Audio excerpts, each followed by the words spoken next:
Financial plan ఉండాలి. నీ స్తోమత ఇప్పుడు నువ్వు లెక్క చూసుకోలేని వాడివి జీవితంలో ఎందులో లెక్క చూసుకోలేడు. నీకు రేపు ఉద్యోగం వచ్చిన తర్వాత ఆ డబ్బు ఏం చేస్తావు అంటే ఇప్పుడు ఏం చేస్తావు అదే చేస్తావు. రేపు ఉద్యోగం వచ్చిన తర్వాత నీ డబ్బులు ఏమైనా చేతులు మిగులుతాయా? మిగలవు. ఈరోజు చాలా మంది చూడండి ఉద్యోగాలు చేసుకునేవారు ఏమి లేవండి, ఏం మిగలట్లేదండి, అంత ఆపులేనండి. అరే కొంతమంది చెప్పేటప్పుడు చాలా తిట్టేయాలనిపిస్తుంది. 1,50,000 సంపాదిస్తాడు, నెలకి ఏం మిగలదంట, అంత అప్పులకే పోతాడంట. ఎందుకు అట్లా అప్పులు? ఏదైనా ఇన్వెస్ట్మెంట్లా రిటర్న్స్ వచ్చేదా?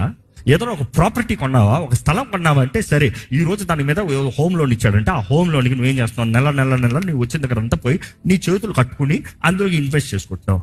ఏమవుతుంది? ఓవర్ పీరియడ్ ఆఫ్ టైం నీకు అది ఆ వాల్యూ ఎంతో పెరిగిపోతుంది. నువ్వు పెట్టిన పెట్టుబడి కన్నా వచ్చేది చాలా అధిక లాభము. వండర్ఫుల్, పెట్టుకో, ఫ్యూచర్ కొంటుంది.